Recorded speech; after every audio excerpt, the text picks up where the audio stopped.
Welcome to Shiny New Clients, the marketing podcast that helps you attract shiny new clients to your business. We'll talk about social media, what makes people buy, how to go viral, and marketing psychology, all in 20 minutes or less. Whether you're a coach, a stylist, or a wedding planner, if you've got a service-based business to sell, this is the show you need to fill your calendar. I'm Jenna Warriner, your new marketing coach, and this is Shiny New Clients. You're here because you want to post more. You're here because you want to start making more content, or you're on a journey where you are making more content, but we all feel it. Knees weak, palms are sweaty. Thumbing on a sweater already. It's nerve-wracking. And for some of us, it's more nerve-wracking than others. Now, some of you have reached out to me and you've said, Jenna, you're so extroverted. This is so natural to you. Yes, I've been on stage since I was but a wee lass, and maybe it is easier for me to show up than it is for you. So, as always, if I can't provide to you, I will bring you someone who can. I have here a really special guest with me today. This is Alicia Wood. She is a mindset coach. She is an intuitive healer. She is a really good marketer and a magic marketing machine graduate, my Instagram marketing program. We're going to talk about some ways that you can break through the anxiety of showing up. And we're going to give you in today's episode some tactics that you can use to fight through that anxiety, to fight through the icky feelings, and show up anyways. Hi, Alicia. This is exciting. We get to do it in person. Normally I'm doing things via Zoom, even though this is an audible platform. They don't know that I can see into your eyes directly. I know, it's weird that we're in the same room. You know what else is weird? Hearing that you were once uncomfortable in front of a crowd, because I have seen you command a room. Your podcast commands the room. You show up and make content daily, right? If not more than daily. Oh, yeah. So I think it's pretty inspiring to hear that you are someone who's experienced anxiety. Yeah. And I feel like I used to be somebody who would be super uncomfortable showing up online to somebody who's now like, I love it. Like, it's not even like I feel comfortable with it. I'm like, I love creating content. It's fun for me. And I just get to keep getting better and better at it. So it's not even just like a little bit like, it's fine. Like, I can do it. It's bearable. It's like one of my favorite things. You love that sweet, sweet dopamine hit. Yeah, it feels good to help people.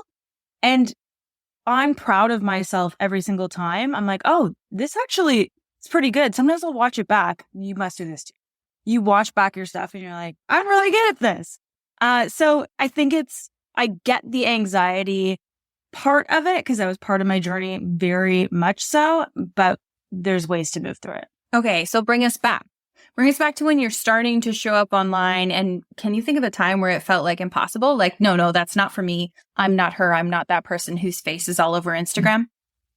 I feel like I'm going to take it back to a time where it was pre-Instagram where I had to get comfortable through the anxiety. So I want to take you to when I was socially anxious and I really wanted to be a fitness instructor. But I was like, how am I going to do this? Like, I have to show up in front of a room full of people for an hour and do an hour-long presentation for them, like often. It made no sense to me. I was too anxious to do it. I never even thought of that. Like, teaching a fitness class is equivalent to an hour-long presentation. Yeah, that they give you a rating for at the end of every single presentation. It's like if you were to do a presentation at work and then everybody at work were to give you 1 to 5 stars anonymously. Yeah, I've been doing a lot of corporate speaking lately. And my father-in-law was like, how long are those presentations you do? And I was like, 60, 75 minutes. And he went, wow, but man, a yoga instructor or like a HIIT instructor is doing that every day. Yeah. And so for me, I had anxiety. I was so terrified to teach my first class, but I had to do it because it was something I wanted to do. In order for me to do the thing, I had to do the thing. And so was I scared to show up? Hell yeah. I was probably visibly and audibly shaking throughout the entire hour. And did I get great reviews after? No. People did not like the class because I was obviously uncomfortable because it was new to me and I was anxious about it. So I'm not going to be great at the beginning of it. It's going to take me a bit of time of doing it over and over again to get comfortable with it. So it sounds like at that time you had your eye on the prize. You knew the goal, and the goal was really clear, which is a big part of this. Mm-hmm. What's the outcome that we're looking for, and can we keep our eye on that prize? But it sounds like you had to have a certain level of acceptance for maybe sucking for a minute. 100%. 100%. Nobody is good at something immediately. Although we like to be good at things immediately, and I feel like you were just like, I'm pretty good at a lot of things immediately, and those are the things that we do. But the things that we really want to do, sometimes they're out of our comfort zone, and we won't go for them because we're not immediately good at them. Yeah, and how limiting for ourselves in our lives. And I also want to point out that maybe, sure, okay, I trust you. I trust that some people came and they didn't like the class. Maybe you got a negative review. But there was probably Susan in the back who was just like, another great day, another great class. And she wasn't judging you as harshly as you were judging you. Oh, totally. And the people who were judging were people who went to that gym all the time, knew I was a substitute teacher. Like, there was a lot of variables where we all have our mental blocks going into it. We expect it to be a certain way and things are different. But yeah, I mean, did everybody get a great workout? Yeah. Did everybody get out of there without any injuries? Yeah. Was there music playing? Yeah. Like it all flowed. It was fine, but it got better over time. And again, like, it's crazy to me because when you were still a fitness instructor, that, like, we've known each other for years, and I've gone to your classes, and it's just like this tiny woman with all the energy in the world and all the confidence in the world. And that's the person I saw. And that is by doing it over and over and over again. I went from a person who would literally, in high school, I would change classes if I found out there was a presentation. If I had to do a presentation at work, I would do absolutely everything to pass it off to somebody else or do it a different way. Like, I did not want to do presentations. I was never going to raise my hand in class. I was never going to speak up in a meeting. Like, these were not things that I did. And so to get in front of a room and go from that person who was very uncomfortable doing it to then being the person who literally every time I see somebody with a microphone now, I'm like, I want that job. Like, I just love Hand me the mic. Yeah. There's a microphone. Amazing. This is my favorite. Of course I'll do it. And so a camera is just a little microphone. Like, there's a little microphone in it. And my voice can sometimes be quiet, and it gets to get amplified easily by social media because I don't need to scream. I don't need to go overboard. I can be me and just show up online. So do you remember some of the pivotal moments in this getting from point A to where we are now, which I can only assume is point Q or S to UV? Yes. Some of the pivotal moments would have been doing it when I didn't feel like it. Like, I really don't feel like teaching a class today. I really don't feel like showing up on social media today. Well, I'm just going to do it anyways, because what's the worst thing that can happen? Being consistent with it, like showing up all the time. Because the more you do something, it's like anything. The more you do it, the more comfortable you get with it. There is a point where you start off going, this is really uncomfortable. I don't know if I can do this, but you're staying focused on that desired outcome, on that end goal.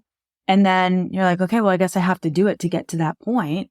And just showing up consistently, at some point, a shift happens and you're like, I'm actually really good at this. Oh, I actually really enjoy this. Oh. And when that shift happens, then you get into like the exciting territory of, I love showing up on camera. I feel like some people who are listening right now, that feels insane. Like, they feel like they would never love it. And I mean, I've seen this transformation in people. There was someone that joined Magic Marketing Machine once. This is back when I first launched it. And she came every week and barely spoke up in our group calls, was really quiet, didn't post a single thing, I don't think, for the entire time she was in the program. And then she finished the program. And then she finally, I don't know what happened in her. And she was like, okay, I'm ready.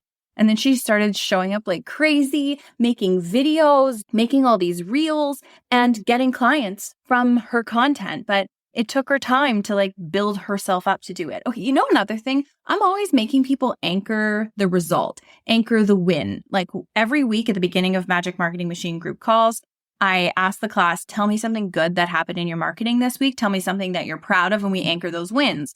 But in a journey like this, where you're trying to show up more, I wonder if it's almost important to anchor the fact that the world didn't fall apart when you post it. Like by doing that repetition, you're then reminding yourself, okay, I did it. It didn't feel good. I thought it would go horribly. And my house didn't burn down. I did it. And I didn't get any negative comments. I did it. And I was a little bit faster than last time. And, you know, nobody sent me a scathing DM. Yeah, the more that you acknowledge yourself for showing up, the more you acknowledge yourself for it getting better, the more you acknowledge yourself in general, like, yay me, the more you're going to do things that you yayed me about. It's like somebody told you that you were crappy at something. Why would you want to do it again? You wouldn't tell somebody else that they were crappy at something. So why would you tell yourself that you're crappy at something? And yet we do it every day. Every day. Absolutely every day. So yeah, congratulate yourself, celebrate yourself, anchor in those wins. Everything is a win. It doesn't have to be the number of views you get or external results. It's congratulating yourself on you showing up. That's how you shift as a person and things get easier for you. So I got into I promise I'm getting somewhere with this, but I got into a car accident when I was driving when I was 17. And then I became a very nervous driver. And now I am actively and have been for years trying to become a confident driver. And so much of this that you and I are talking about is about what we're saying to ourselves inside our head. Mm-hmm. And what I say to myself inside my head while I'm driving genuinely makes me better on the road. Like the other day, I was fully driving on the shoulder thinking it was a lane. Like I'm not exaggerating. I'm not great out there, but I'll say things out loud to myself in the car, like everyone on the road wants me to be safe. Everyone is looking out for me. We're all trying to get where we're going safely. I am a safe driver. Another thing that happens in my head all the time when I'm driving is I will evade something like a near miss, say. And then all I can think about was how horrible that could have gone wrong. And then I remind myself, no, you did what you were supposed to do. You evaded the danger. That's what driving is. Good job. You're a good driver. I'm a good driver. I'm getting there safely. And I haven't got in like a fender bender or anything like since then, like since when I was 17. And yet still I have all these like lies that I need to like unprogram out of my brain. And just by saying those silly maybe affirmations out loud, I think it makes me a better driver because I become less nervous because I start trying to I trust that voice that is coming out of my mouth hole. Yeah. Well, you saying that to yourself ends up shifting the narrative in your subconscious. So your subconscious can hear two things. It can hear a lot of things, but your subconscious can either hear, you're bad at this, you were on the shoulder, that could have been dangerous. And then it just consistently makes you uncomfortable with the driving. Or when it hears you saying, I did the right thing. Everybody wants me to be safe. I'm a good driver. Then your subconscious is like, oh, she's a good driver.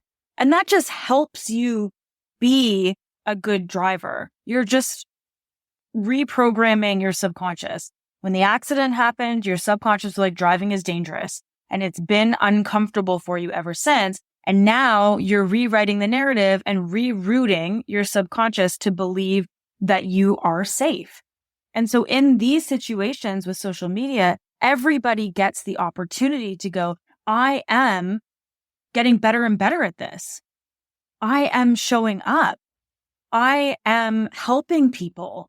Whatever's going to help you show up, feed that to your subconscious so that you can become that and it gets so much easier. And we all have examples of this. Like as you're listening right now, I want you to look back in your memory bank and find a time or a way of being or something in your life where at one point it was hard, challenging, you hated it, uncomfortable, and now it is easy, you love it, you can't believe you hated it in the past. you've already made this shift in one area of your life, and you get to make that shift now in this area of your life. Honestly, the first day of school. Yeah. For all of us. Yeah. You're like, how am I supposed to come back here tomorrow? I couldn't find my class. How embarrassing. Oh, yes. The first time you flew alone. Oh my gosh. Like, you're so uncomfortable. You don't know what to do. And now you're like, you can navigate airports. Like, there are so many spots in our life where it was uncomfortable. The first few days of college, like, we've done this before. We were anxious at one point. We were uncomfortable. And now that thing that was uncomfortable and made us anxious is something we do habitually and with ease because we've done it over and over again. Yeah, like the first time you farted in front of your husband was awkward. Super awkward. But now you're used to it. Absolutely. I think we can all really resonate with that one. Every time I go to create any piece of content, I'm never creating it thinking, how many people are going to like this? I'm thinking, how can I help people? And then I'm also just really proud of myself for creating the content. I'm not getting proud of myself because X amount of people watched it. I really don't care about the number of people that are watching it. I care about, I showed up. This is really good. This is really going to help people. And then sales end up happening, which is amazing. But I'm not so focused on numbers and letting the external numbers validate me. That's another good reminder that you have, like, do you know how many followers you have on Instagram right now? Like 1,200 or something? 1,200 or something. And you get sales from that. So you show up and you help people and you get sales from that. It doesn't matter if you're having content go viral because the ultimate goal is you help people, you grow your business. You're achieving your goal every time you step in front of the camera. Another thing is you really helped me mindset-wise with sales at one point because I was feeling really nervous to jump on camera and do a live webinar. And you told me before you go in, and then you texted me this reminder. I don't remember the words, and they were probably a lot more eloquent, but you were like, remember that even though this is like a situation where I'm going to sell because that's the nature of webinars, you were like, show up and help people. And remember that in your brain. You're here to teach. You're here to help them. People are going to attend and learn from this.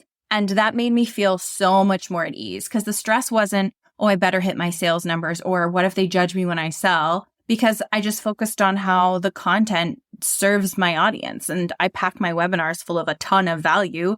And so I truly believe that the content serves them, which is a whole nother story. You have to believe that your content is helping people. 100%. But that was one of the things that relieved nervousness before I got on camera that day. Yeah, the thing I said to you was, this isn't about you. Yeah, this isn't about you. And you can remind yourself, and I remind myself of that consistently. This isn't about me. This is about the person that I'm helping. I'm making it about me when I'm nervous of what they're going to think about me. It's like, this isn't about me. This is about helping them. And I need to show up in order to help them. Or else what am I doing? I'm leaving them behind.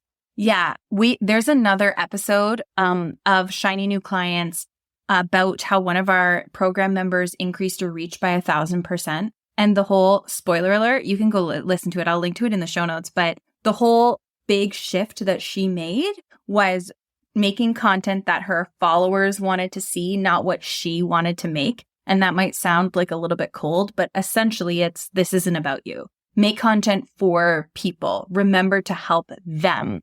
Remember your consumer who are consuming your content, and it makes it easier. Yeah. If you're not focused on you and you're focused on them, then you're not going to be as uncomfortable or nervous or anxious about showing up because it's not about you.